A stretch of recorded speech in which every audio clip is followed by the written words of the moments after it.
Dieu nous aime, Dieu nous conduit, Dieu nous instruit, Dieu nous vient en aide, Dieu nous protège comme la prunelle de son œil. Il veut que nous devenions son héritage et lorsque nous remettons entre ses mains, il nous conduit pas à pas.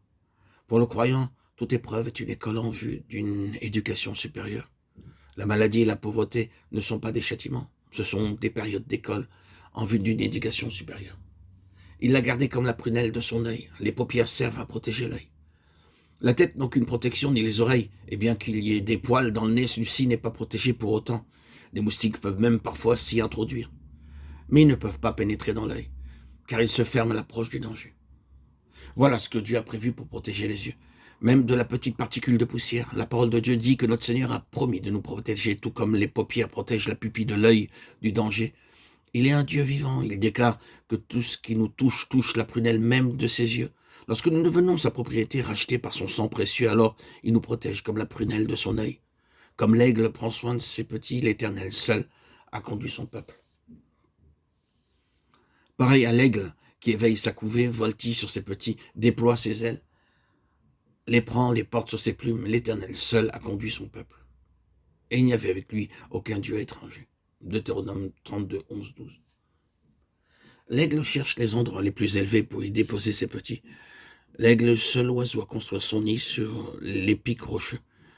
Les passereaux et les autres oiseaux déposent leurs œufs dans des nids situés dans des arbres ou des maisons. Mais l'aigle, lui, recherche l'endroit le plus élevé. Pourquoi? Parce qu'il veut que ses petits apprennent à voler très haut dans les airs.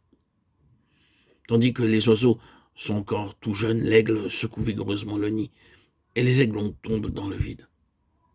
Ils se mettent à crier, comme pour dire à leur mère, « Maman, ne sois pas si cruelle avec nous. » Mais la mère ne prend pas garde à leurs cris. Au bout de plusieurs secousses, lorsqu'elle trouve ses petits couchés par terre, elle étend ses ailes sous eux, les entraîne plus encore et les précipite à nouveau dans le vide. Elle recommence à plusieurs reprises cet exercice. C'est ainsi que les jeunes oiseaux apprennent à voler à de hautes altitudes et que leurs ailes deviennent très vigoureuses.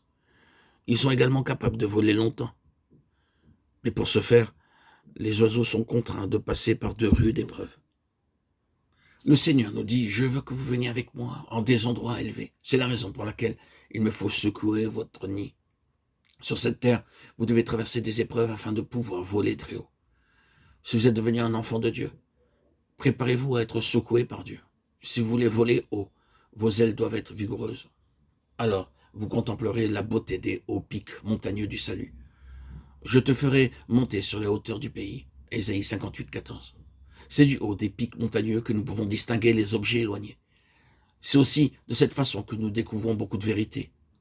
Nous voyons dans la parole de Dieu de nombreux serviteurs de Dieu établis en des endroits élevés. Abraham a connu sa dernière épreuve 2 fois sur le mont Moria.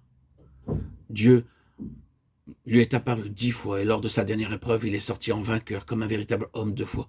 C'est ce qui l'a rendu juste devant Dieu. C'est là qu'il a compris la pleine signification de la résurrection et qu'il y a cru même au prix du sacrifice d'Isaac, car il savait que Dieu était capable de le ressusciter. Hébreux 11, 19. C'est alors qu'il vit un agneau dans les broussailles. Dieu lui donna ainsi l'assurance suivante. De même que le bélier est pris dans les buissons, de même je suis lié à toi. Il faut que nous soyons transportés sur les lieux élevés des montagnes pour connaître pleinement le dessein que Dieu nous réserve.